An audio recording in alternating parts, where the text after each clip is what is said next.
Sir నమస్కారం. నమస్తే. బాగున్నారా? బాగున్నాను సార్. యాక్టివ్ ఉన్నట్టుంది, బాగా హైపర్ యాక్టివ్. ఏం సీక్రెట్ ఏంది అసలు?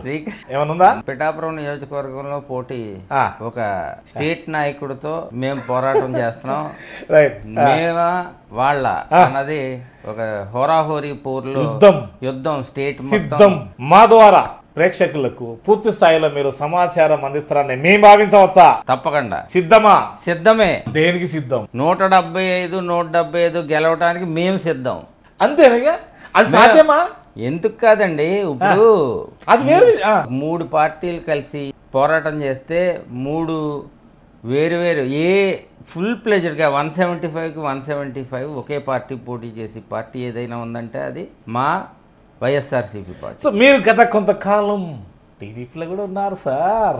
అది నేను అంటే అనడం కన్నా మా నాన్నగారు 82లో ఎన్టీ రామారావు గారు పార్టీ స్థాపించినప్పుడు. ఎక్కడ నుండి మొదలైంది మీ ప్రయాణం అంటే ఏం చెప్తారు? నా ప్రయాణం జగన్మోహన్ రెడ్డి గారితోనే మొదలైంది. అంతకన్నా ముందు మీది ఒక జమీందారు వ్యవస్థ అంతేనా? అంతా మొత్తం అంటే మీరు ఆడిందే ఆట పాడిందే అలాగేం కాదు. ఎప్పుడు ప్రజలతో మమేకమై ప్రజలతో మేము ఎన్నో స్కూల్స్ మా చుట్టుపక్కల గ్రామాల్లో స్కూల్స్కి ల్యాండ్ డొనేట్ చేయడం కానీ, హాస్పిటల్స్కి ల్యాండ్ డొనేట్ చేయడం కానీ, పశువుల హాస్పిటల్కి ల్యాండ్ డొనేట్ చేయడం కానీ, ఎస్సీ కాలనీలకి ల్యాండ్ డొనేట్ చేయడం కానీ, కొన్ని వందల కుటుంబాలు అక్కడ నివసిస్తున్న ఫ్యామిలీస్. మీ కుటుంబంలో మీ తాతగారికి ఇండిపెండెంట్ సమయంలో అలాంటి భావజాలు ఉన్నాయా? ఉన్నాయి. అంటే మా తాతగారు వాళ్ళ బావగారికి ఆ నైపథ్యం ఉంది. ఎదురుబదిరిళ్ళే మాకు. ఓకే. సో ఆయన ఒక సిద్ధాంతం అంటే ఇండిపెండెన్స్ లో పోరాటం చేసి జైలుకి వెళ్ళి అలాంటివన్నీ కొప్పన్ నాయుడు గారు అని ఆయన నాయన గారు అని ఆయన పెద్ద ఆయన చనిపోయారు అనుకోండి. ఆయన ఈ ఇండిపెండెన్స్ పోరాటంలో కానీ జైలుకి వెళ్ళటం ఇవన్నీ ఆయన. సో మీ తాతగారి పాత్ర ఏమైనా ఉందా? అప్పుడు మోరల్ సపోర్ట్ ఇచ్చేవారు. మా తాతగారు ఆయన రికమెండ్ చేసి చాలా చేశారు. మా ఊర్లో ఒక 5 ఎకరాలు డొనేట్ చేసి స్కూల్ స్థాపించడం. ఆ కాలం 70 ఏళ్ళు అవుతుంది ఇప్పుడు మా ఊర్లో స్కూల్ పెట్టి. ఆ రోజుల్లోనే అండర్ గ్రౌండ్ నుంచి వాటర్ ఊరికి సప్లై చేసే రోడ్డు మధ్యలో పైప్ లైన్ వేసి ఆ టైపు అన్ని డెవలప్మెంట్ నార్మల్ పల్లెటూరు అయినప్పటికీ కూడా.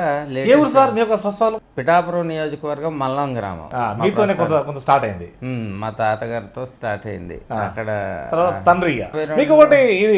ట్రాన్స్పోర్ట్ కూడా ఉండే కదా, సీలు బార్జెస్ అని cargo transport, ship to shore, shore to ship cargo transport. దాని పేరేం పేరు? Barge, steel barge. ఇది వరకు చెక్క పడవలు ఉండేవి, పంట్లు అంటారు కదా. అక్కడి నుంచి కార్గో కాకినాడకి ఏంటంటే హోప్ ఐలాండ్ అది అడ్డం ఉండటం వల్ల ఈ ఎడ్జ్కి రావు. ఇప్పుడంటే సీ పోర్ట్ కట్టారు కానీ ఆ long side of the sea అక్కడ యాంకర్ చేసి ఉంచితే షోర్ నుంచి కార్గోని తీసుకెళ్ళటం తీసుకురావటం. ఇది ship to shore, shore to ship. Income outgoing కూడా ఆ ట్రాన్స్పోర్ట్. ఇప్పుడు రోడ్ ట్రాన్స్పోర్ట్ ఎలా ఉంది, లారీస్ లేకపోతే ఈ ట్రైన్ ట్రాన్స్పోర్ట్ లో, అలాగే ఇది కూడా ఇది సీ ట్రాన్స్పోర్ట్. కాకినాడ ఒక మంచి హబ్. వాళ్ళ ప్రభావం మీ మీద ఏమైనా పడిందా అంటే ఏం చెప్తారు సార్? ఎవరి ప్రభావం? మీ తాతది, మీ తండ్రిది. Business attitude. తర్వాత మా తండ్రులు వచ్చేసరికి బిజినెస్ అన్ని పోగొట్టి ఖాళీగా కూర్చున్నారు. ఓన్లీ వ్యవసాయం మీద ఆధారపడడం మొదలు పెట్టారు. మళ్ళీ నేను నా జనరేషన్ వచ్చేసరికి నేను మళ్ళీ పూర్వ వైభవం కొంత అంటే ఒక ఎలివేషన్ రావటం మళ్ళీ మా ఫ్యామిలీకి నా వల్ల. విద్యార్థి దశ ఆ సమయంలోనే మొత్తం మనం అంటే డైరెక్ట్ గా కాలేజ్ ఎలక్షన్స్ లో పార్టిసిపేట్ చేసేవాడిని కాదు కానీ నా క్యాండిడేట్ ఎవరైతే ఉన్నారో వాళ్ళు గెలిపించుకోవటం జరిగేది. అలాగా ఇండైరెక్ట్ పాలిటిక్స్ బాగా ప్రభావితం అయ్యేవారు, బాగా అంతే ఇష్టపడేవారు. స్టూడెంట్స్ లైఫ్ లో కూడా అన్ని రకాల యాక్టివిటీస్, స్పోర్ట్స్ కానీ. ఇప్పుడు మీరు ఒక విద్యావేత్త, వ్యాపారవేత్త, ఇప్పుడు రాజకీయవేత్త, ఇందులో సక్సెస్ అని అంటే ఏం చెప్తారు సార్ అనుబాబు గారు? నాకు బాగా పేరు తీసుకొచ్చింది కాలేజ్. నేను ఫస్ట్లో అది మత్స్యకార కుటుంబాలతో ఎక్కువ మమేకమై పనిచేయాల్సిన పోర్ట్ యాక్టివిటీ. దానికి మొదట్లో నేను కంటెస్ట్ చేసినప్పుడు అప్పటికే ఒక పెద్ద ఆయన యోధాను యోధులందరూ ఉన్నారు. ఒక డేరింగ్ స్టెప్ వేయటం జరిగింది చైర్మన్ గా, ఒక్కోటితో గెలిచా. ఆ తర్వాత కంటిన్యూస్ గా నేనే 5 years అంటే టర్మ్ 2 years ఉంటుంది, 5 terms చేస్తా వితౌట్ కాంపిటీషన్, యునానిమస్ అన్నమాట. బెనిఫిట్ సౌకర్యాలు ఇప్పుడు ఒక చైర్మన్ అంటే చాలా బాధ్యతలు ఉంటాయి కదా. అది మనం వాళ్ళకి ఇచ్చిన భరోసా వల్ల వాళ్ళు ఆ మత్స్యకార కుటుంబాలన్నీ కూడా నాకే సపోర్ట్ ఉండేది. కాలేజ్ పెట్టారు ఒకప్పుడు కాలేజీ అది ఏదైనా కానీ విద్య అనేది చదువుకునేవారు. సో మీ బోటోళ్ళు కాలేజ్ పెట్టిన తర్వాత చదువు కొనుడైతుంది కదా, అదొక వ్యాపారమే కదా. అది చాలా తప్పు. ఇది ఇప్పుడు ఆంధ్రప్రదేశ్లో మన వైఎస్ రాజశేఖర రెడ్డి గారు ఫీజు రియంబర్స్మెంట్ అని పెట్టారు. అంతకు ముందు వరకు ఆంధ్రప్రదేశ్లో కొనుడు మీరన్న ఫీజు రియంబర్స్మెంట్ ఎప్పుడైతే పెట్టారో పేద విద్యార్థులు ఎంతోమంది చదువుకుని మంచి పొజిషన్లో ఉన్నారు. వారొక స్థాయికి అయితే రాగలిగారు. ఎట్ ద సేమ్ టైం మీలాంటి కాలేజీలు కూడా బలోపేతం అవ్వటం అంతే కదా. ఈ రియంబర్స్మెంట్ ద్వారానే కదా మీకు కూడా. రియంబర్స్మెంట్ వల్ల మేము నష్టపోవటం ఏంటి, బాగా డొనేషన్లు వచ్చాయి. ఇప్పుడు ఆ డొనేషన్ లేవు. ఓన్లీ ఫీ రియంబర్స్మెంట్ మీద ఆధారపడి బతుకుతున్నాం మేము. మేము 2008లో ఆనాటి ముఖ్యమంత్రి వైఎస్ రాజశేఖర రెడ్డి గారు డైరెక్ట్గా హైదరాబాద్ నుంచి మా కాలేజ్ క్యాంపస్లో ల్యాండ్ అయ్యి ఇనాగ్రేట్ చేశారు కాలేజీని.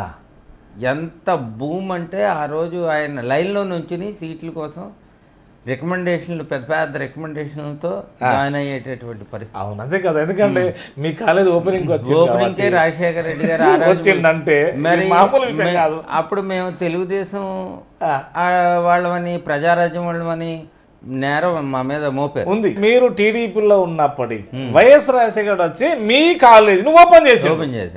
ప్రజారాజ్యం కూడా స్టార్ట్ అయింది. అవును, మేము కాపు సామాజిక వర్గానికి సంబంధించిన వాళ్ళం కాబట్టి మా మీద ప్రజారాజ్యం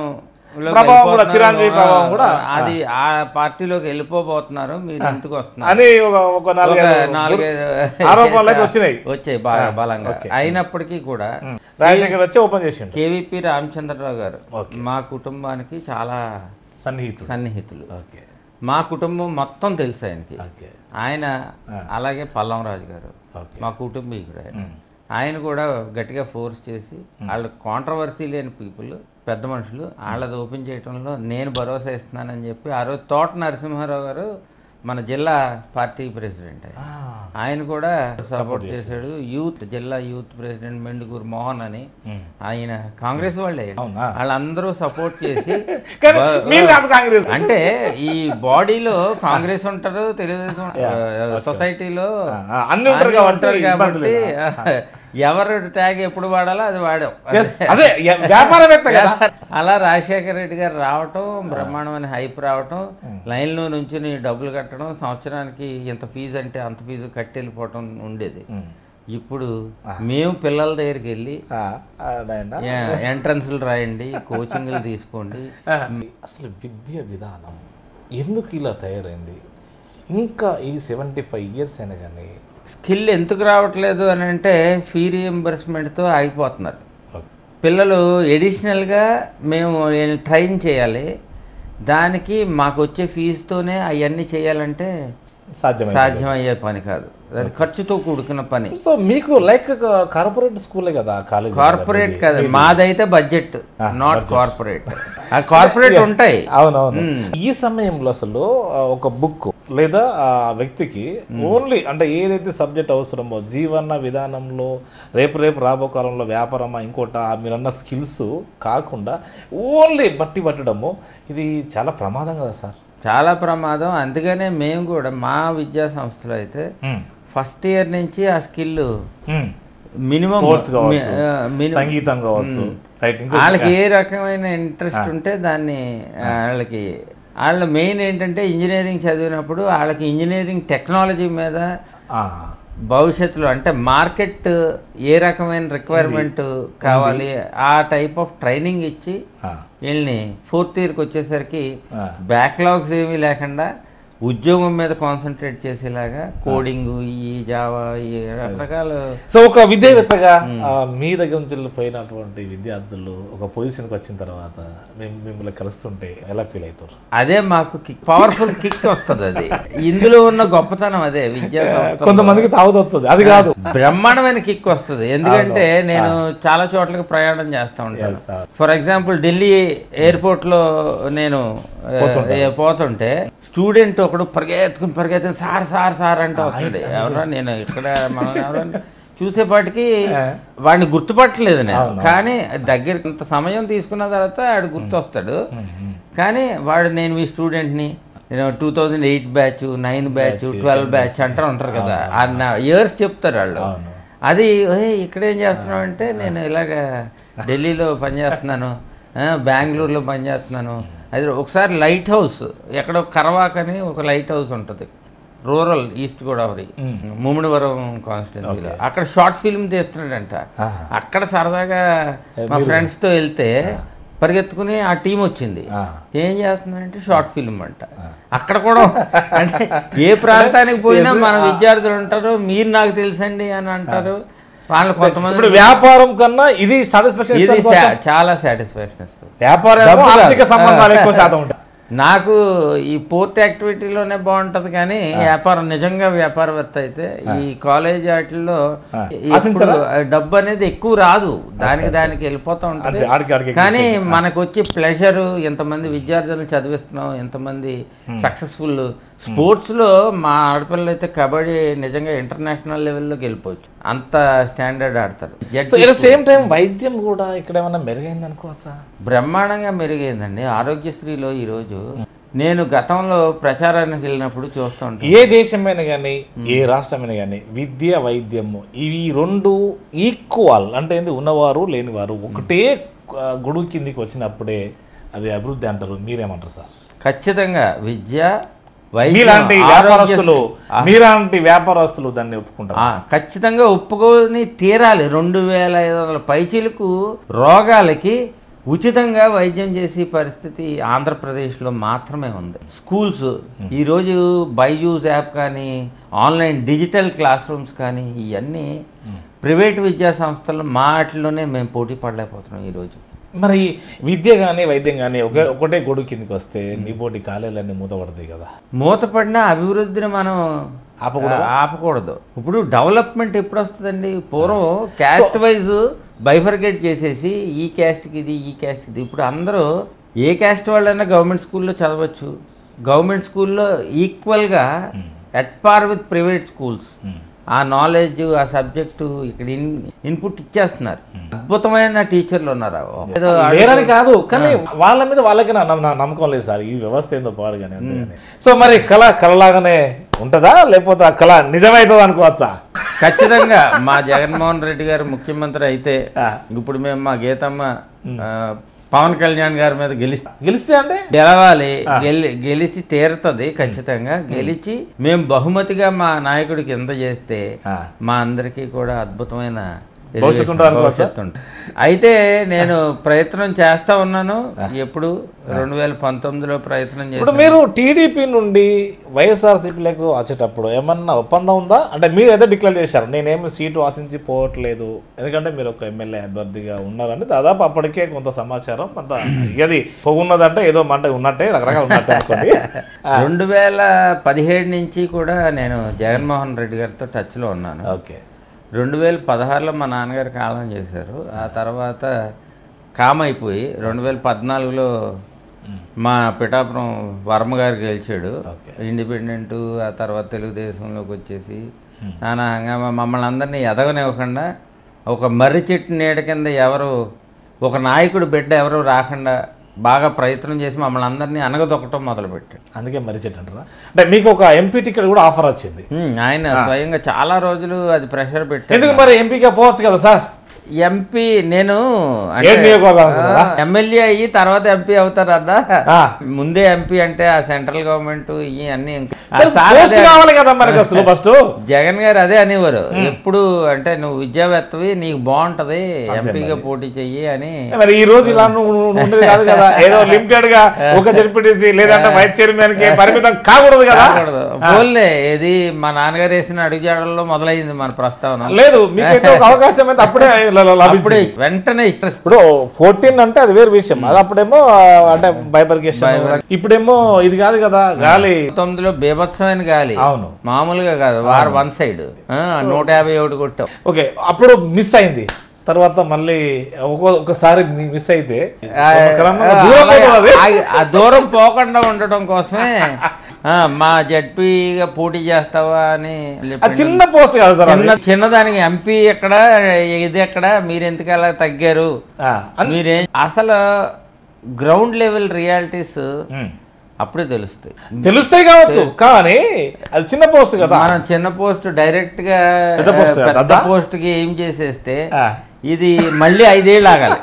అది లేకుండా ఏదో ఒకటి ప్రోటోకాల్ ఉంటుంది. ఇది వచ్చింది ఆఫర్, కొద్దిగా ఆలోచించి అంత దిగజారి కిందకి వెళ్ళటం అని ఆలోచిస్తే కానీ మండలం పోస్ట్ అయినా సరే మా నాయకుడు ఈయన ఎంపీ అడిగాను, ఎమ్మెల్యే అడిగాడు. ఇది ఉమ్మడి తూర్పు గోదావరి జిల్లాలకే వైస్ చైర్మన్ చేశారు 1. మా చైర్మన్ గారు ఇప్పుడు పి గన్నవరంలో పోటీ చేస్తున్నారు ఎమ్మెల్యేగా. అది జడ్పీ ప్లాట్ఫామే ఒక బేస్, విప్పర్తి వేణుగోపాల్ గారు ఆ ప్లాట్ఫామే ఒక మంచి బేస్ అసలు రాజకీయానికి జడ్పీ అన్నది. ఇప్పటి వరకు మీరు రాజకీయ సక్సెసా, విద్యావేత్త సక్సెసా, వ్యాపారవేత్త సక్సెస్ అనుకోవచ్చా? మీలో ఏది చూడాలి ఇక్కడ? భవిష్యత్తులో రాజకీయంగా సక్సెస్ అవ్వాలి అనేది మన విద్యావేత్తలు ఆల్రెడీ సక్సెస్ అయ్యారు, వ్యాపారంలో సక్సెస్ అయ్యారు. విద్యా సంస్థలన్నీ మా భార్య మా అబ్బాయికి అప్పచెప్పేశాం. మా చిన్నబాబు ఈ మెరైన్ ఫీల్డ్ కి అప్పచెప్పేశాం. Only 1 goal, I should become an MLA. రాబో కాలంలో జడ్పీ వైస్ చైర్మన్ గా అదే మీరు రావాలి జగన్, కావాలి జగన్, ఏంది ఈ నినాదం ఏంది మీది? జగనే రావాలి. మా అందరికి ఎంతమంది నాయకులు అయ్యాము అంటే అది ఎందువల్ల అయ్యాం? ఇప్పుడున్న పాలిటిక్స్ ఎలా ఉందంతా? ఒక టైట్ పొజిషన్ ఉందా, లేకపోతే మీకు అనుకూలమైన వాతావరణం ఉందా? సంకేతాలు ఏమో మొత్తం మీద 3 పార్టీలు ఏకమై వస్తున్నాయి. ఏమని మనం ఇట్లా ఇక్కడ మనం చర్చించుకోవచ్చు? మాకు ఖచ్చితంగా ధైర్యంగానే ఉంది, ఎందుకంటే ఇంత మార్పు ఏ ప్రభుత్వం చేయలేదు. ఈ మార్పుని జీర్ణించుకోవటానికి మా నాయకుడు ఏమంటున్నాడు, పెత్తందారులు పేదవాడు మధ్య పోటీ. కానీ మీ నాయకుడు అనేది వాస్తవమే కావచ్చు, కానీ ఇక్కడ కాపు సామాజిక వర్గం ఉంది మీ, అవునా కదా? అది ఇటు చిరంజీవి ఫ్యామిలీకి అంటే వాళ్ళది కూడా సామాజికం ఒకటే కాబట్టి సో ఆ వైపు ఎక్కువ శాతం వెళ్తున్నారు అనే సంకేతాలు కూడా కొంత ఉన్నది. మీరేమంటారు? అంటే ఈ ఉమ్మడి అంటే ఉభయ గోదావరి జిల్లాల్లో ఎక్కువ వీరి ప్రభావం పడే అవకాశాలు ఉన్నాయా లేవా? గతంలో చిరంజీవి గారు పార్టీ పెట్టారు, ఆయన అప్పుడు మంచి ఊపు వచ్చింది అనుకున్నారు, కానీ ఎవరు ముఖ్యమంత్రి అయ్యారు? రాజశేఖర రెడ్డి గారు అయ్యారు. ఈ ట్రయాంగిల్ ఫైట్ లో చంద్రబాబు ఒక పక్కన ఉన్నాడు, రాజశేఖర రెడ్డి. అయితే ఇద్దరు యోధాని యోధులు, చంద్రబాబు రాజశేఖర రెడ్డి గారు. వీళ్ళిద్దరి మధ్యలో చిరంజీవి 18 సీట్లకు పరిమితం అయిపోయాడు. రాజకీయం ఫుల్ టైం చేయాలి. వీళ్ళిద్దరూ అణువు ఏ రాజకీయం ఎక్కడ ఏ నియోజకవర్గం ఎలా ప్లే చేయాలో తెలిసినటువంటి నాయకులు. వీళ్ళిద్దరి మధ్యలో ఇలాంటి చిరంజీవి గారు కూడా కమిటెడ్, ఆయన పెద్ద మనిషి నో డౌట్, కానీ ఎన్టీ రామారావు గారి పీరియడ్ వేరు. ఊపు ఎవరిని నుంచో పెడితే ఆయన వచ్చేయటం, ఇది సమీకరణాలు చేసుకోవాలి. ఇప్పుడు పిఠాపురం ఇలాంటి కొన్ని నియోజకవర్గాల్లో ఆ ప్రాంతంలో ఎక్కువగా నివసించి కొద్దిగా పెద్ద ఫ్యామిలీస్ నుంచి. మరి మన పవన్ కళ్యాణ్ గారు అక్కడనే ఇల్లు కట్టుకోవడము, అక్కడనే ఉండడము మంచిగానే ఉంది కదా మరి ఆడ. ఇప్పుడు వచ్చారండి, ఇప్పుడు మా పిఠాపురం నియోజకవర్గం వచ్చి ఎక్కువ టైం స్పెండ్ చేయట్లేదు ఆయన. రేపొద్దున గెలిస్తే ఆయన స్టేట్ నాయకుడు కావచ్చు, కొద్దిగా ఫాలోయింగ్ ఉన్న. సరే మీరు స్టేట్ గా చెప్పండి. అంటే గతంలో 14లో వాళ్ళు ప్రయత్నం చేశారు, 19లో ప్రయత్నం చేశారు, 19లో బీఎస్పీతోనే ఆల్ దాదాపు 175 కూడా చేశారు. కానీ ఇప్పుడు పవన్ కళ్యాణ్ లాంటి వాళ్ళు ఒక 20, 21, 25కే పరిమితం కావడం ఏందనుకోవచ్చు ఇక్కడ?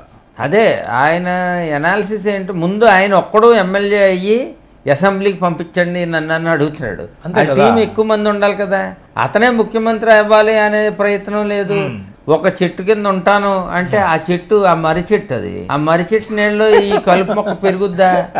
అవ్వదు కదా, పెరగనివ్వదు. ఈయనకి ముఖ్యమంత్రి అయ్యి ఆ ఛాన్సెస్ లేవు. ఈయన గెలిపించాడు, గెలిపిస్తే చంద్రబాబు నాయుడు ముఖ్యమంత్రి అవుతాడు. నేను లొకేషన్ కూడా చేయడు నాకు తెలిసి. ఇప్పుడు ఉన్నటువంటి వాతావరణంలో జస్ట్ ఇంకా ఫ్యూ డేస్, ఒక 4 రోజుల్లో ఏం జరగబోతుంది ఇక్కడ? ఖచ్చితంగా వైసీపీ విజయం సాధిస్తుంది. ఎందుకంటే మైన్యూట్ లెవెల్లో ప్రతి గ్రామంలో ఏ మూలని ఏ ముసలవాడు ఉన్నాడు, ఏ మూలని ఏ స్కూల్కి పోయే పిల్లలు అన్ని మీ దగ్గర ఉన్నాయా? అన్ని మా దగ్గర ఉంటాం కాదు, అన్ని చోట్లకి రీచ్ అయ్యింది ఈ ప్రభుత్వం.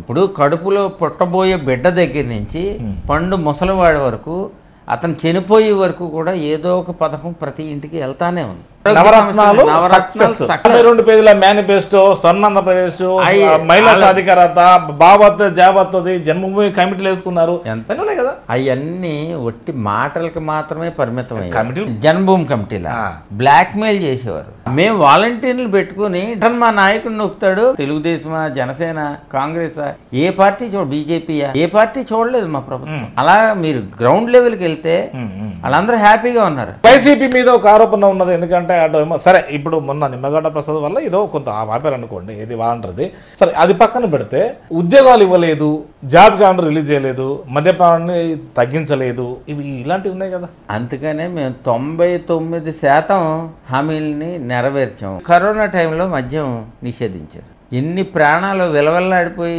తీస్తారా లేదా అని గొడవలకు వచ్చేసి బ్రాందీ షాపుల దగ్గర కొట్టు చచ్చిన. ఇప్పుడు నిషేధం చేస్తే స్మగ్లింగ్ ఎక్కువైపోతుంది. వేరే రాష్ట్రాల నుంచి, వేరే చోట్ల నుంచి కదా. చంద్రబాబు కావచ్చు, పవన్ కళ్యాణ్ కావచ్చు, ఇదంతా మొత్తం మత్తు పానీయాలకే అయిపోయింది. ఇదంతా అసలు ప్రతిపక్షాలు ఏదో రకమైన కామెంట్, అది నిజమా నిర్ధారణ చేసుకునేసరికి బోల్ టైం పడుతుంది. అందుబాటులో పెట్టకుండా రేటును పెట్టడం కూడా ఇది సబాబేనా? ఇప్పుడు ప్రజలు ఎలా ఉన్నారంటే, గుజరాత్ ఉంది సార్ మద్య నిషేధం అక్కడ, కానీ అక్కడికి వెళ్తే నేను మా సైడ్ ట్రాక్స్ నుంచి బోల్డంత మద్యం వచ్చింది. ఇప్పుడు చంద్రబాబు వస్తే మేము నాణ్యమైన మందు తీసుకొస్తాము, ప్రజలకు సరసమైన రేట్లు పెడతా ఉంటాం, మీరేమంటారు? ఆయన లిక్కర్ వ్యాపారం చేసి ఆయన అయితే తప్పులేదు, ఆయన నిషేధిస్తానన్నాడు. 2 రూపాయల కిలో బియ్యం అన్నాడు. ఎన్టీ రామారావు గారి టైంలో నిషేధిస్తానన్నారు. మళ్ళీ ఈయనే ముఖ్యమంత్రి అయినప్పుడు ఓపెన్ చేశాడు. తాగల అసలు తాగద్దా? ఏమంటే ఈరోజు దేశం మొత్తం మీద, భారతదేశంలో ఆ రోజుల్లో తాగితే పెద్ద తప్పు, ఇప్పుడు అట్లా లేదు. ఇప్పుడు 100కి 70 మంది 80% జాబ్ క్యాలెండర్ రిలీజ్ చేయలేకపోయారు కదా. ఈ 5 ఏళ్ల కాలంలో మేము 2,50,000 ఉద్యోగాలు నియమితం జరిగినాయి. అదేవిధంగా వాలంటీర్ వ్యవస్థ, సచివాలయ వ్యవస్థ, అందులో ఇంజనీర్లు, అందులో సచివాలయాన్ని గ్రామానికి తీసుకొచ్చారు, అంతే కదా. ఆర్బీకేలు తీసుకొచ్చాం, హెల్త్ సెంటర్లు తీసుకొచ్చాం, సచివాలయాలు తీసుకొచ్చాం. పరిష్కారం అవుతుంది అనుకోవచ్చా? ప్రతి సమస్య కూడా మీకు సచివాలయంలో, ఇంక్లూడింగ్ రిజిస్ట్రేషన్ వ్యవస్థ కూడా సచివాలయంలో చేసుకుని. కరోనా సమయంలో మీ వ్యవస్థలు అన్ని అంటే ఎక్కువ బలం అంటే పనిచేసినాయా? అయ్యే సపోర్ట్ చేసినాయి. ఇప్పుడు గ్రౌండ్ లెవెల్లో రీచ్ అవటానికి ఏ మనిషి కూడా బయట తిరగనటువంటి పరిస్థితి. ఆశా వర్కర్లు కానీ, సచివాలయం సిబ్బంది కానీ, వైద్య శాఖ అనేది 108 కానీ, ఇవన్నీ నిర్వీర్యం చేసే 108ని చంద్రబాబు నాయుడు కేవలం రాజశేఖర రెడ్డి గారు స్టార్ట్ చేశారు. అలాంటిది మళ్ళీ పునర్ వైభవం తీసుకొచ్చారు 108లో. అలాగే దేనికి కూడా, అంటే యానిమల్స్ కూడా అంబులెన్స్లు ఉన్నాయి ఈరోజు. అంటే ఏది కరోనా సమయంలో సక్సెస్ గా ఎదుర్కొన్నారా? ఖచ్చితంగా ఎదుర్కొన్నాం. కరోనా ఇప్పుడు ఫస్ట్లో ఎటకారం వాడారు మా నాయకుడు, పారాసెప్టమాల్ అని అంటే ప్రపంచం అంతా ఎటకారం చేశారు. పారాసెప్టమాల్ వేసుకోవాలంటే జ్వరం అని, తర్వాత అందరూ అదే కావాలన్నారు. అంత విజనరీగా ఉంటాడు మా నాయకుడు. సో గతంలో టీడీపీ 23కే పరిమితమైంది, మీరు 151, ఇప్పుడు 151 వస్తాయని మీరు భావిస్తున్నారు? ఖచ్చితంగా 175 మా టార్గెట్. మీకే ఎందుకు ఓటేయాలంటే ఏం చెప్తారు సార్? మేము ప్రజలతో, మేము నాయకులు అయ్యాము, ప్రజలతో ఉన్నాం. మీకు ఇప్పుడు ఏ బాధ్యత ఉందనుకోవచ్చు? ప్రస్తుతం ఉమ్మడి జిల్లాలో మీరు ఒక వైస్ చైర్మన్ ఉన్నారు, మీకు రాజకీయ బాధ్యతలు ఏదన్నా అప్పచెప్పారా? మరి ముమ్మిడివారం అబ్జర్వర్గా మొన్నటి వరకు పనిచేసాం. అయితే పవన్ కళ్యాణ్ మా నియోజకవర్గం నుంచి పోటీ చేయటం, మళ్ళా పిఠాపురంలో పనిచేయండి, ఇది మనకి ఇంపార్టెంట్ అని చెప్పి అది ఎలాగే గెలుస్తాం ముమ్మిడివారం. అంతేనా? బ్రహ్మాండంగా ఉంది. అక్కడ కూడా కోనసీమ జిల్లాలో అందరూ భయపడ్డారు. ఏది ఈ అంబేద్కర్ కోనసీమ అని గొడవలు అయ్యాయి. అవును, కరెక్టే. చాలా విపరీతంగా అదేమీ లేదు ఇప్పుడు. ఎందుకంటే అంటే ఇప్పుడు ఇక్కడ 2-3 ఇప్పుడు ఇక్కడ త్రిమూర్తులను టికెట్ ఇవ్వడం దూరం చేస్తుంటే కదా మరి. అక్కడ కోనసీమ జిల్లాలో కూడా ఎస్సీలు హ్యాపీ, ఎందుకంటే అంబేద్కర్ కోనసీమ జిల్లా అని పెట్టారు. మిగతా క్యాస్ట్లో కొంతమంది ఉంటారు, వాళ్ళు కొద్దిగా డిస్సాటిస్ఫాక్షన్ ఉన్నారు. అయినప్పటికీ కూడా మన ఉమ్మడి తూర్పుగోదావరి జిల్లాలో అంబేద్కర్ కోనసీమ జిల్లాలో ఖచ్చితంగా సీట్లన్నీ గెలవబోతుంది. అంత బాగుంది. ఇంకా ఇప్పుడు టీడీపీ అంటే బీసీల పార్టీ, ఇక్కడ అప్పుడు అనేది ఇది రెడ్ల పార్టీ అంటారు, మీరేమంటారు సార్? ఇప్పుడు మా పార్టీలో క్యాస్ట్ బ్యారియర్స్ లేవు. టీడీపీలో ఇప్పుడు బీసీ సామాజిక వర్గం ఉంది. బీసీ సామాజిక వర్గంలో ఎంతో మంది నాయకులు అయ్యారు మా దగ్గర. ఇక్కడ 50% ఇచ్చారా ఏమన్నా? రిజర్వేషన్, ప్రయారిటీస్, లేడీస్ కన్నా ఎక్కువ, పైగా మత్స్యకారులు మాతో ఉన్నారు. ఇప్పుడు మొన్న యనమల రామకృష్ణ గారి తమ్ముడు వచ్చేసాడు మా పార్టీలోకి. ఆ కమ్యూనిటీ పూర్తిగా మాకు సపోర్ట్ వచ్చారు. బీజేపీ, జనసేన, టీడీపీ పొత్తు ఎలా ఉండబోతుంది? అది ఫ్లాప్ షో. శర్మిల గారు రావడం వల్ల ఎవరికి మేలు జరుగుతుంది? అది మాకే మేలు జరుగుతుంది. ఆయన మా జగన్మోహన్ రెడ్డి గారి మీద ఇది ఇక్కడ ఒక విషయం గమనించాలి. ఈరోజు జగన్మోహన్ రెడ్డి గారి మీద పోటీ చేసేది 4 పార్టీ, అందరూ 3. కాంగ్రెస్ కూడా ఇండైరెక్ట్ కనెక్షన్ తో వాళ్ళు కూడా పొత్తులో భాగస్తులే ఖచ్చితంగా. ఇప్పుడు జగన్మోహన్ రెడ్డి గారు జైలుకి వెళ్ళారు, సానుభూతి పెరిగింది. ఇప్పుడు మరి చంద్రబాబు గారు కూడా జైలుకి వెళ్ళారు సార్, సానుభూతి పెరిగింది కదా. ఆ టైంలో అలా నిజంగా స్కిల్ స్కామ్ అన్నది ప్రూవ్ అయిపోద్ది భవిష్యత్తులో. ఎప్పటికైనా మళ్ళీ వెళ్ళాల్సిందే. అంతేనా? అంతే. ఏంది అసలు మీ దగ్గర మతలాభం ఏముంది? వై నాట్ 175 అంటే అసలు ఏంటి? వై నాట్ 175 అంటే మేమే పూర్తి స్థాయిలో 175కి 175 ఒకే పార్టీ గుర్తు మీద పోటీ చేస్తున్నాం. ఓకే. ప్రతి విలేజ్, ప్రతి కాన్స్టిట్యున్సీ, ప్రతి చోట కూడా మేము రీచ్ అయి ఉన్నాం. ప్రతి ఇంట్లోనే ఇప్పుడు మీరు ఒక నియోజకవర్గంలో ప్రతి కుటుంబానికి రీచ్ అయిపోయి ఉన్నాం. అది కుప్పం కావచ్చు, ఇడుకులపై కావచ్చు, ఏది కావచ్చు. కుప్పంలో కూడా చంద్రబాబు నాయుడు గారు 7 సార్లు 8 సార్లు ఎమ్మెల్యేగా 7 సార్లు ఎమ్మెల్యేగా పోటీ చేసి 2 సార్లు ముఖ్యమంత్రి చేసి 3 సార్లు కొద్దిగా సగంలో 14 సంవత్సరాలు ముఖ్యమంత్రి చేసి ఆయన కాన్స్టిట్యున్సీని అర్థం చేయాలి. అదే మీరు ఇక్కడికి వెళ్ళండి, పులివెందులకి వెళ్ళండి, ఎలా ఉంటాయో చూసారా రోడ్లు కానీ. అందుకనే ఇప్పుడు టీడీపీ ఏమో వైనాడు పులివెందులు అంటుంది, వైఎస్ఆర్సీపీ ఏమో వైనాడు కుప్పం అంటుంది. మా టార్గెట్ మేము కుప్పం కొడతాం ఈసారి ఖచ్చితంగా. చంద్రబాబు నాయుడు ఓడిపోతాం, ఖచ్చితంగా మేము గెలుస్తాం. వాళ్ళకు కూడా ఉంటది కదా నమ్మకం. ఆ నమ్మకం ఉన్నా తినగా గారెలు చేయదు అంటారు కదా. ఇప్పుడు చంద్రబాబు నాయుడిని 7 సార్లు తిన్నారు, ఏమీ పని జరగలేదు. ఇప్పుడు మా వైఎస్ఆర్సీపీ రుచిగా ఉంటది ఖచ్చితంగా. అందుకే మా నాయకుడు ఈరోజు ప్రతి సభలోని ఏం చెప్తున్నాడు? ఒక ధైర్యమైన మాట చెప్తున్నాడు.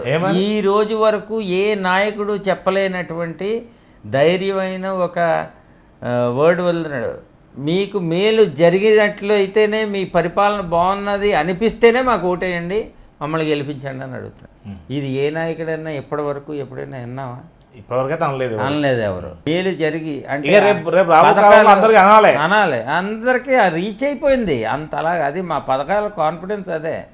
మాకు మిడిల్ మ్యాన్ లేరు, ప్రతిదీ డైరెక్ట్గా లబ్ధిదారుడికి వెళ్తాం. ఈ వ్యవస్థ, ఈ సిస్టమ్ ఎప్పుడు సరే, విద్య కావచ్చు, వైద్యం కావచ్చు, కరోనాలో సహకారం కావచ్చు, ఇప్పుడు మీరు అన్నటువంటి ఏది ఇప్పుడు వాలంటీర్ వ్యవస్థ కావచ్చు, వీళ్ళందరూ సహకారంతో ఇవన్నీ ప్రజలు గుర్తుపెట్టుకుంటారంటారా? ఎందుకు గుర్తుపెట్టుకోరు? వీళ్ళకి ప్రతి నెల పడి ఇవే కదా.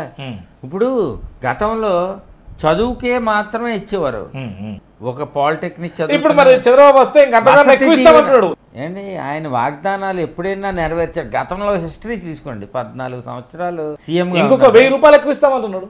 పబ్బం గడుపుకోవటానికి అంటారు సార్. 190 అంటారు. లాస్ట్ 14లో ఏం చేశారు? 360 హామీలు ఇచ్చారు. ఎన్ని నెరవేర్చారు? రికార్డ్ చేసుకోండి. ఇంటికి 12 సిలిండర్లు ఇస్తాను నెలకన్నారు. ఇప్పుడు 3 సంవత్సరానికి 12 సిలిండర్లు ఇచ్చాడా? ఏయో పథకాలు పెట్టాడు. ఇప్పుడు సూపర్ 6 రుణమాఫీ ఇవ్వనటువంటి హామీలు, నెరవేర్చలేని హామీలు ఎన్నన్నా చెప్తాం. అతన్ని నమ్మే పరిస్థితుల్లో ప్రజలు లేరు. లేరు, సమస్య లేదు. ఎందుకంటే ఆ చెప్పాడంటే చేస్తాడు అంతే అనేది మా నాయకుడు. ఖచ్చితంగా కదా. దాదాపు అనుబాబు గారు పూర్తి స్థాయిలో మా ద్వారా మీకైతే సమాచారం అందించాలని భావిస్తున్నాం. రానున్న కాలంలో కాలం నిర్ణయిస్తుంది. సేమ్ టైం మీరు కూడా ఓటు 2 వైపులా పదనైనది, చాలా ఉత్తమమైనది, చాలా పవిత్రమైనది. ఓటు మీ పిల్లల భవిష్యత్తు నిర్మాణం కొరకు మీరు ఓటేసి ఒక రిప్రజెంటేటివ్ను ఒక చట్టసభలకు చట్టం చేస్తే కానీ నిర్మాణం జరిగే అవకాశాలు ఉంటాయి. కాబట్టి అది చాలా అందరూ కూడా పాల్పంచుకోవాల్సిన బాధ్యత ఉన్నది. ఇప్పటి వరకు 17 దఫాలు ఎలక్షన్ జరిగిన ఎలక్షన్ల ప్రతి దానిలో కూడా మీ కుటుంబ పాత్ర ఉంది. ఎందుకంటే మీ తాత ఓట్లు వేశారు, మీ తండ్రి ఓట్లు వేశారు, మీరు ఓట్లు వేశారు. మరి ఎక్కడున్నాం? మార్పు ఏమొచ్చింది? ఇంకెలాంటి మార్పు రావాలి? ఇంకా ఓటును మనం అమ్ముకునే స్థాయిలో ఉన్నామా? అలానే నేను అందరినీ ఆపాదించలేదు. కానీ ఆలోచించండి, ఇది ఒక రోజుది. మీ కుటుంబాలు ఆర్థికంగా బలోపేతం అయితే మీరే ఇంకొకరికి సహకారం చేస్తారు. అప్పుడు మీ చేయి కిందికి ఉంటుంది. ఇప్పుడు మీ చేయి ఎవరన్నా ఆశపడితే మీ చేయి పైకి ఉంటుంది. ఆలోచించండి. నమస్తే. Thank you.